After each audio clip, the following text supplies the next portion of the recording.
Hi everybody. Hi. It's Rose. And Christian. And we are back here again with another vlog. And this vlog we're calling it our Cuba vlog. Because we just came back from Santiago de Cuba. And Santiago de Cuba is like one of the rural places in Cuba. It's like where we went anyways, the hotel that we stayed at. We stayed at Amigo Coristol Los Corrales Hotel. Amigo Coristol Los Corrales Hotel. Say that 5 times fast. So that's where we stayed. So we were there for 7 days and we got back last Wednesday late night. Wednesday really late night. Anyway, so the first, like, even when we went to Cuba, our plane was delayed. So we were like almost 4 hours delayed. We were 4 hours late for departure. It was bad. But you know what? Safety first. It was because it was bad weather. Yeah, it was ice and snow and all that. You know, so they had to make sure that we were safe. And that's when we took off. So we got to our hotel super, super late. Like, super late. So we had missed dinner at the hotel and everything like that. So, they were providing sandwiches for everybody. So let's just we're about to just jump right into the experiences of Cuba. Because we don't want the video to be super long. We want to just get it in and out. But, like, get the point across. You know what I'm saying? So, they did, like he said, they were providing sandwiches to everybody. And she was there first waiting for one. I was doing something else, getting the luggage and whatnot. And I walk up to meet with her. And that lady that's handing the sandwiches out hands me one first, even though she's been there for like 3 minutes prior. She ignored me the whole time I was standing there, even though I was looking at her, even though I said hello. She didn't say it back. She didn't want to look at me in the face. She didn't want to acknowledge that I existed. But as soon as he shows up, she has a big smile on her face and gives him a sandwich. And then I was like, excuse me? Like, hello, can I have a sandwich? And then she hands me a sandwich without looking at my face, without even acknowledging me. She just kind of went like that. Yeah, so right away we noticed that there was that colorism issue there. Yeah, like Cuba has, I know colorism exists everywhere. That's not a surprise. Colorism is something that is everywhere. But when you go to Cuba, like especially where we were, I'm not gonna assume that all Cuba is like that. Even though I've been told that Cuba has a lot, even though I've been told since we've been back that there is a lot of colorism issues in pretty much all of Cuba. I'm gonna base it on our experience and where we were, because that's what I can talk about. I haven't been to the other places. We didn't go to Havana. We didn't go to Valedero. We didn't go to the big major places is it Valedero? One of those places. We didn't go to the popular poppin' places that a lot of young people will go and party, because we wanted it to just be a quiet retreat. Yeah, not party central. Just relax. It was our first trip together, and it was Christian's first trip outside of Canada and the US. Yeah. You know, so we went for Valentine's weekend. We just wanted it to be cute, sweet, you know, just like a romantic getaway for us. And like, I just wanted his first experience outside of Canada-US atmosphere to be like just chill, just for us to build like as a couple in a different climate, get to know each other more intimately and stuff like that, and just build memories, happy memories. That's literally what it was. You know what I mean? But of course, my first encounter there, that was not the case. It was within the first 5 minutes of getting to the hotel. And then 5 minutes after that, again, after we finished eating, that lady who served us the sandwiches was walking by us as we were checking in and ignored her entirely and greeted me. Yeah.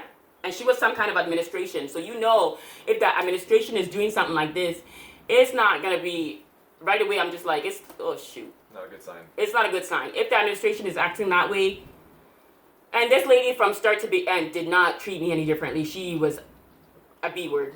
A female dog the entire time. A female dog, B word, the whole time to me. And eventually he didn't acknowledge her when she started walking by, because she always wanted to acknowledge him. He just was like, you don't want to acknowledge my fiance? You know, I was going to say my main, whatever. But main squeeze. My main squeeze. If you don't want to acknowledge my fiance, or let's say, I don't even want to say, let's say girlfriend. If you don't want to acknowledge my girlfriend, then I'm not gonna acknowledge you. Don't talk to me. And which is something that I really appreciated, by the way. And I told him that, like, you know, it's nice that he's showing this girl, like, don't treat her like that, because if you treat her like that, you are not getting my respect. Anyway, so that was our first night. We get back to our rooms, and even like getting into the hotel, like getting into our room and everything, you notice like people watching us, like staring at us. And I'm just like, okay, I get stares all the time. He gets stares. That's fine, but this was not the same kind of stare. It was a negative stare. It was a judgmental stare. Because they think she's Cubano. We learned later on, like we learned very quickly why this was happening. We learned that basically they think I'm Cubano. They think that I'm his female Cuban prostitute. I'm just the white guy that shows up there to hire them. Yeah, because that's what tends to happen a lot in Cuba, in Santiago de Cuba.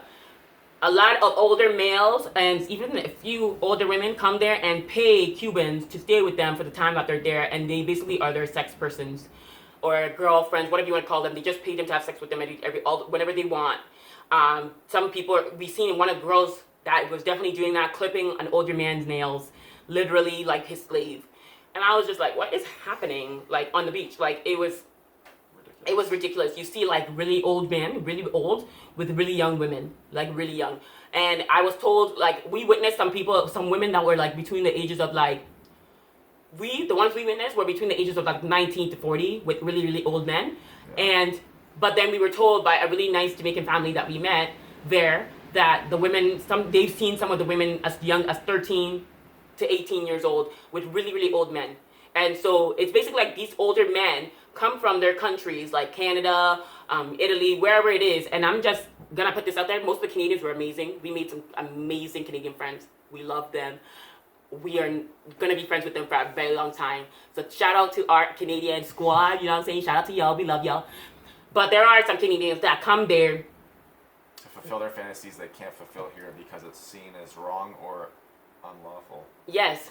Like, a lot of them are pedophiles. Let's just put it out there. A lot of them are pedophiles. A lot of them want to treat women like crap because we talked to some of the people there, and the women are abused when they are hired. Some of them are abused because a lot of these men want to fulfill these fantasies of being dominatrix or whatever, and they do this to the women in Cuba because they need the money. They need the money, so they are willing to put themselves through this. And I could tell, you know, even some of the women that we were talking to from Canada, we became friends with, they've seen some women that were sad, crying, just looked defeated because they're going through what they're going through, and they're doing it because they need the money. Yeah. So it was a lot. So the whole time I was there, basically these travelers thought I was a Cuban woman. They thought I was his prostitute. I had men staring at me like I was a piece of meat, and I'd gotten men staring at me, but it was different. They were staring at me like I was a piece of meat that they'd be staring at us walking together and just with this disgusted look. I'm talking about the women that was looking at me. I'm talking about the ones that were looking at me like I was a piece of meat. Yeah, I know. I'm talking about everybody. Oh. The looks you get just by walking together because they think that. Yeah. Well, we're talking like, I know what he's talking about, but that's not. Let me just tell you guys where I'm coming from first. So I'm talking about the men that are there for the purpose of finding young Cuban women. And these men thought I was Cuban, so they would be staring at me the whole time and looking at me like I was a piece of meat. There was one specific man that would be looking at me, giving me eyes or mouthing at me like sexually, even though he was with his wife and kid. So that's the one. Those are the ones I'm talking about, because they didn't respect the fact that I was even with someone. They just thought I was a piece of property to him, so they thought that they could get me too. And so the ones that he's talking about is some of the people that actually came there for the purpose of vacationing. Yeah. There are people that came there for the purpose of vacationing and having a good time, and they know they know what happens in Cuba. They know that this is what goes on. The women are used as sex objects in Santiago de Cuba. Yet they still come there. Because they come there for a good time, And so they assumed that I was one of those people. So they look at him and look at me, and they're looking at us with disgust, like, oh my God, you guys are so disgusting. Like, what, like judgment, pure judgment, because they automatically assume I'm a Cuban prostitute. Yeah. I got to a point where I'd get really pissed off because every day you get new people in the resort, and then this means new judgment, new point of views. Yeah. So then it just never changed. It was like a lot of, the good people were good, but the majority of people, I just assumed. One woman even started to look at me and get pissed at me because she thought I was a prostitute that was trying to get her man, her husband, even though her husband was the one that was like stare at me the whole time and trying to mouth to me that he wants something. And she would look over and she would look at me and give me a dirty look and be like, you know, and I'm just like, I'm not even looking at your man. Like, look at mine.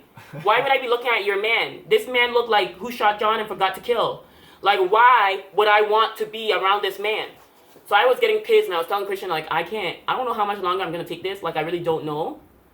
And then he decided to look back and stared at this woman and gave her a look like, what the fuck do you want? I'm sorry I'm swearing, but that's basically what it was. That doesn't even matter. And gave her this look like, why are you staring at her like that? Why are you giving her looks? And then the woman looked away and I think she finally started to realize, oh, maybe she's not a prostitute. Maybe my husband's just a pig. Yeah, your husband's just a pig. Pig. Well, he's both. He's both. So that was the thing. People didn't treat me good. A lot of people didn't want to treat me good. The Cubans didn't want to treat me good because they thought I was a Cubano prostitute. So they didn't want to give me the respect they were giving to the gringos. We noticed that the people that were working at the front desk, people that were working as staff and all of that. Doing the easier jobs. Were all light-skinned. Like administration were light-skinned. And the majority of people that were doing the cleaning of the rooms and doing all of that stuff and doing the massages and cooking in the back and everything like that were dark-skinned. So even that, they wanted to put in the face on the hotel, they wanted to put was a light-skinned face. So that's one of the things I noticed. Even though we did see some light skins working as cooks, the majority of, I'm just saying majority-wise, dark skins were cooks and cleaners and everything like that. Restaurant staff, the people that were getting the tips and cleaning the tables and giving us food, the face of the restaurant were all light skins. The face of administration were all light skins. Yeah. That was one of the things that we noticed. And we found out through some of the people that had been there long term, that were coming back and stuff, that they've heard some terrible things, that they said that, like some of the Caucasian Canadians that have been there a long time, one of them told us, this is something that we know. Like, I've been told that the light-skinned Cubans don't want to be around the dark-skinned Cubans. Like, they can be friends with them, but they can never be in a relationship with them. So everything that I was feeling was validated, and I was just like, this is so sad, you know what I'm saying? And one of the men that we became friends with would go and he went and he was talking about us as a couple and he's just like, man, this couple is so beautiful and his girl is so beautiful, look at her, she's so sweet and everything like that. And the Cuban staff that told him, and he came and told him, no Linda, because she's too dark. And they were going like this, she's too dark. And he was like, you guys are idiots, you guys are stupid if you think that. And he told them that, and he came and told us. And I appreciate him telling us because it just validated how I've been feeling. And how I've been being treated and like what I thought was going on. So like the whole trip people were asking, is she Cubano? Because they assumed I was Cuban. Even if they didn't ask, you tell they were thinking about it in their head. Or they were talking about me. Like I took basic Spanish for like 2 years. So I understood a little bit of what was happening and what was going on. So a lot of them would, even though they assumed I was Cuban or whatever, they weren't 100% sure. So they'd be saying it in Spanish and then I know what they were saying, and then he'd turn around and be like, she's not Cuban. She's Canadian. She's Canadian. And he just stomped off because he was pissed. He did that a few times. Which I appreciate. Thank you. But I eventually decided, you know what? I'm not going to let these people get to me. I'm going to live my best life, and I'm going to let them know that dark skins out here. We beautiful, and I'm proud. So I knew that these people didn't want to acknowledge me, like, even in one of the the ladies that was the supervisor of the kitchen, she treated me really bad for the first day or two that we were there. Yep. I was looking for a drink and I didn't know where to go for the drink, and she was basically, this is how she talked to me. What do you want? And I said, oh, I'm just looking for a drink. I don't know where to go. She's like, you sit down and I will get it for you. Okay? Like that, like talking to me like I was nothing. And Christian was like, why is she being a bitch? And I was like, what is happening right now? Like, why are these people treating me like this? You know what I'm saying? Like, I was really upset that day. She assumed that I was a Cuban, a dark-skinned Cuban, and that I was beneath her, and that I was her prostitute, so she could talk to me how she wanted to talk to me. And she only decided to act nice when she's seen us tip someone else. When she saw me actually being nice and doing her job. When she saw me tip somebody else, she realized, oh, she's not Cuban. Then she magically turned nicer just because she wanted tips. And I said to Christian, we're not tipping this girl. We're not tipping this girl. I want her to kiss my butt. I want her to kiss my feet. I want her to treat me like a queen before she gets a tip. Because I want her to realize, you want to act like a dog, I'm gonna treat you like that right now. So even though she was acting all nice to us that day, we didn't tip her. For a few days. We didn't tip her. Because I want her to do it to the top. I want her to go overboard and be embarrassed at how she was behaving. Yeah. And she actually did. She eventually couldn't look at me in the face. She couldn't look at me in the eyes. She realized, like, She was ashamed. she was ashamed. She was treating me so good, and I wasn't tipping her. And then finally, I was like, good girl. And I gave her a tip. Good job. You know what I'm saying? Because I wanted her to learn that you want to treat me like that, you going to beg. You going to beg me for respect. That's what it's going to be. So that was that. Which is a lot. Which is a lot. Wait, where are we at? 15. Ooh, dang, we gotta speed this up. So then after that, the next thing was the animal abuse. Animal abuse. You know, a lot of people that come to Cuba, a lot of the older people that come to Cuba, they come there often, and it's like they see this stuff, but it's like because of it's cognitions. Because of cognitive dissonance, they choose to believe that it's not happening.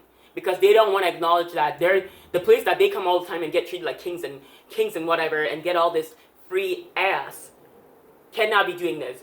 So the fact that we brought up abuse and we're like, what's happening? Why we booked an excursion for a horseback ride, a carriage ride. Yeah, horse and buggy. Horse and buggy, and the horse that came to us was so tired, so skinny, sweating up a storm, couldn't move up a hill. And there was 8 of us in the carriage. They were supposed to have 2 horses and carriages, but they didn't. The other person didn't show up, so they forced 8 of us, 9 of us, including the driver, into one carriage. One horse. And like within minutes of us being on the buggy, we were like, "What's happening? This horse is not doing good." We were like, "Can we get off? This horse cannot pull us." They wouldn't allow us off. His legs were crisscrossing. He was sweating up a storm. He did not want to. The person had to keep hitting him, because the horse couldn't go any further. And I kept saying, get me off the carriage. I want to get off the carriage. I'm not going to add to this animal's suffering. And the guide realized that I was really upset. And he kept lying and saying, oh, the horse is okay. You know, this is what they do. Like, he can do this and that. And I'm like, don't tell me that. I'm seeing what the horse is doing. It's stopping because it can't go any further. And you're abusing it because you don't feed it enough or give enough water, even though it makes the money for you. And you sit on your butt while it... Yeah, so we kept complaining to the point where they stopped the horse ride before we got to our destination. We walked up a little and we said, we're not getting on any horse unless you get another horse. So they got another one which was in worse shape. So this one was older. And it couldn't even pull 5 of us, that's including the driver. And there's hills on the way back. So 2 points I had to get, they wouldn't let us off. So I was near the back of the buggy and I would just kind of like for liability secretly hop off and help the horse push the buggy up 2 hills. Yeah, eventually the guy got so bad. The horse guy saw him. Yeah, he saw him that he jumped off and he kind of like giggled like, what is this guy doing? And Christian was pushing the buggy thing because the horse couldn't get up the hill and they kept hitting the horse. So Christian got up and I have footage of him pushing the carriage. 2 times I did that. 2 times. And they wouldn't let me off because I'm a female, and it's like they know it's liability. If something happens to me, if I get hurt, they're in crap. So Christian did it on his own will, even though they told him he couldn't, and he pushed the buggy because the horse couldn't do it, and then Christian pushed it all the way up the hill for him. And we said we're not doing any more horse buggies.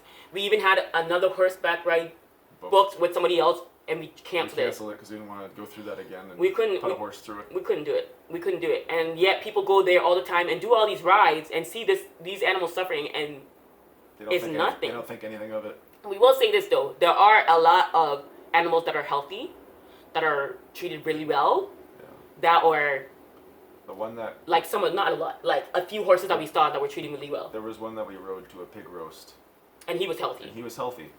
He likes sandwiches. Mm-hmm. His owner said he takes good care of him. We saw that he had meat on him. He wasn't skin and bones. It's just the company that hotel uses, or the people's horses that the hotel uses. They don't take care of them at all. I don't even think they give them breaks. They lie and say they give them breaks, but these horses couldn't even push a buggy. I offered to give the horse water, and he said no.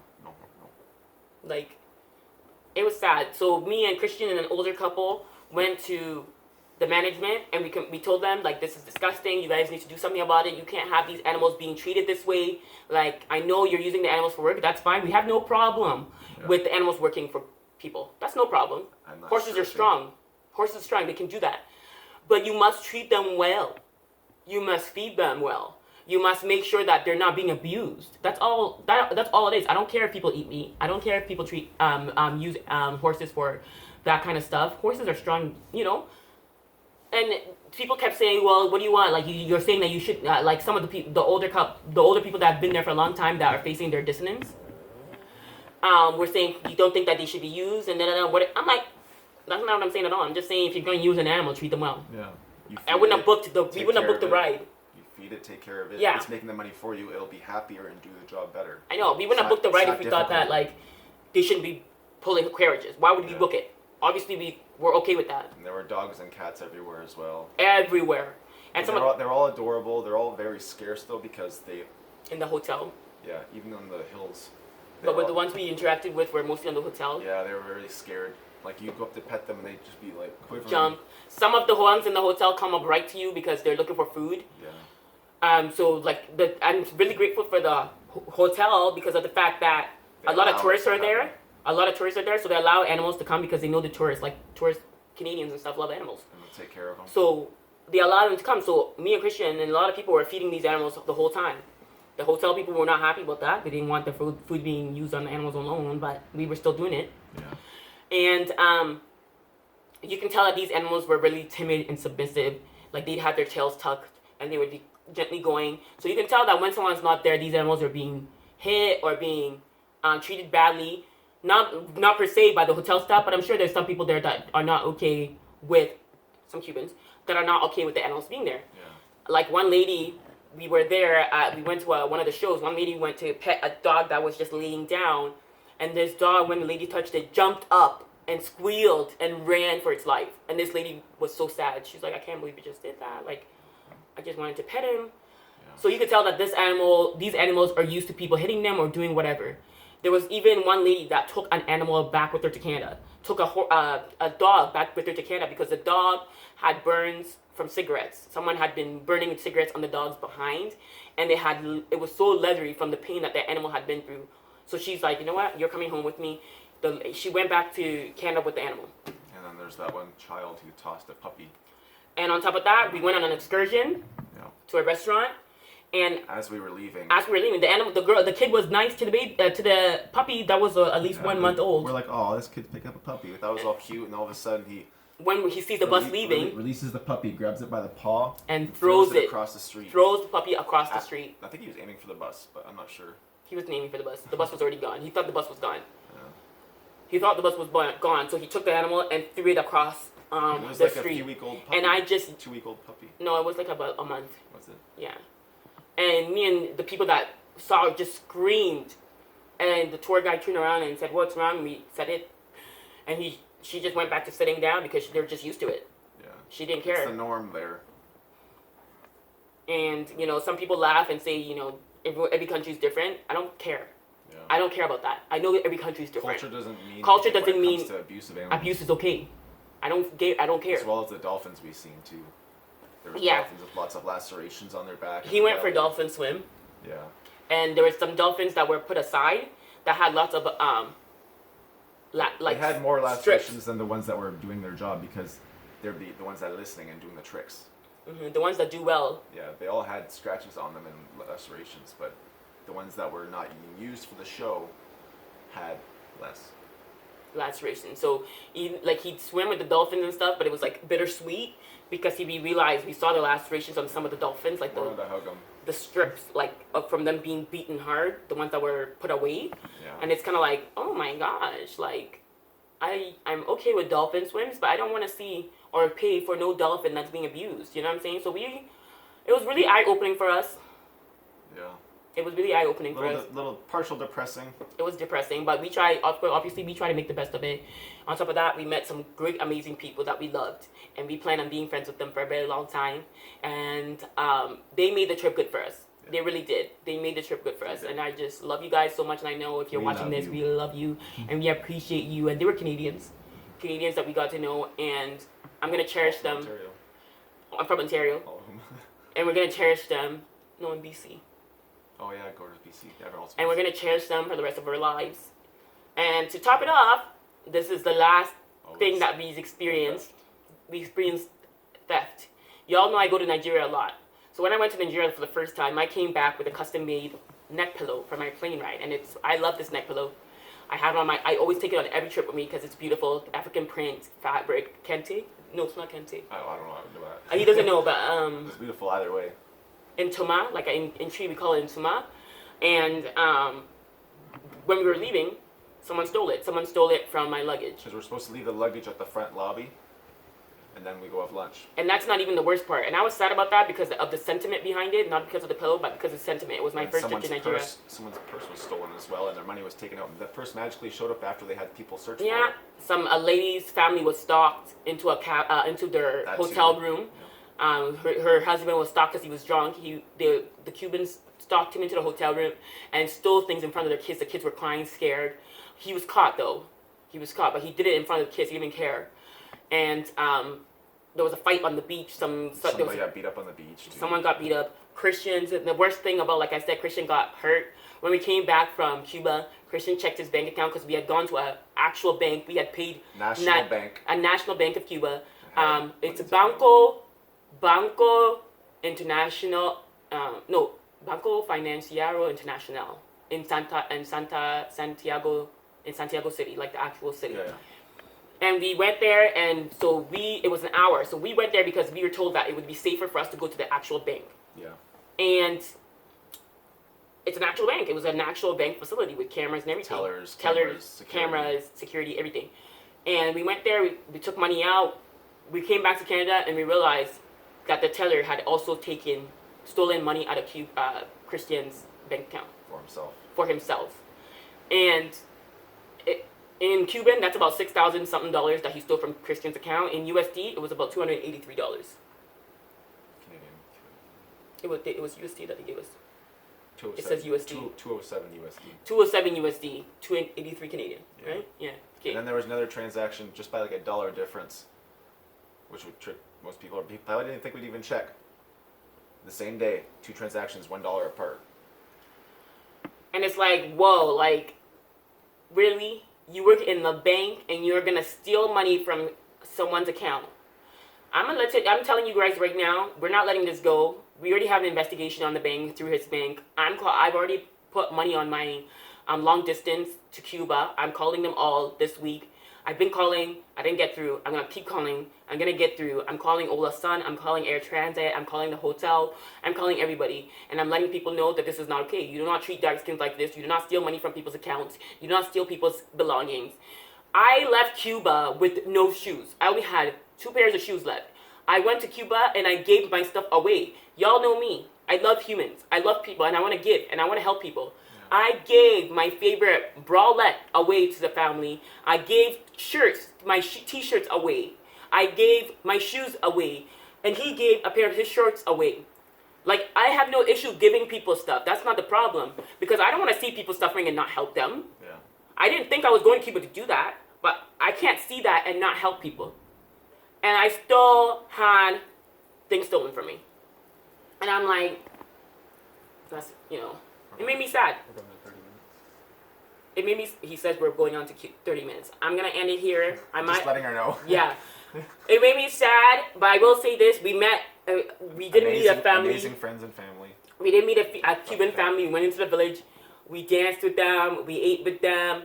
The family got to eat. The kids got to eat. Yeah, they brought all the kids from the neighborhood to eat, and they were so cute. They were dark skins, and they loved us. Yeah. They were dark skins. They treated us really good. They kept, they loved me. They kept talking to me. They loved your hair. They loved this hair, and I told them, I said, oh, this is just extensions. I have hair like you. And the lady says, oh, sometimes I don't like my skin. I don't like my hair. And I said, your skin is beautiful. You are beautiful, because she was dark. I said, you are beautiful, and your hair is beautiful. And when I take this off, it's the same hair as you. And there is nothing wrong with it. There is absolutely nothing wrong with it. You are beautiful, and don't let anyone tell you different. But because they are in a country that treats them like they're less than, because they don't have those features, because of they have that negativity. She said, and it just broke my heart. And I said, I wish. She was super nice. And she was really nice. She was a really nice lady. We just laughed with them, danced with them, had a great time, and that's one of the memories we'll never forget. We got to hang out with the Cuban family at their house, In the mountains. which was they were poor. Yeah. But it just made us appreciate the experience all that much more. So to the people that we had an amazing time with, that made our time amazing, we love you. We appreciate you. We actually do not know if we're going to be going back to that same place in Cuba. One of the biggest reasons I want to go back is because of the few people that we fell in love with. The family we fell in love with, the people that we want to help. But overall, we don't really think we want to get back there. We want to go back there. No, I'm good.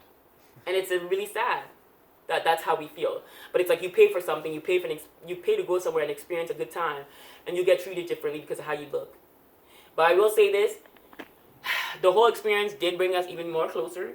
Like, I love him to death. He loves me. That's never going to change.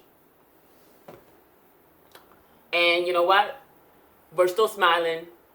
You know, he's still my gringo, even though I am the boss. Little do they know. Little do they know. I'm the boss. No, I'm kidding. But yeah, just letting you guys know what we experienced and why it didn't go exactly how we thought it'd go. I'm just glad I didn't cry in this. I told myself I wasn't going to cry in this video, and I was going to make it as much of a peppier sounding video, and thank goodness I did, because I did not want to ruin my makeup, you know what I'm saying?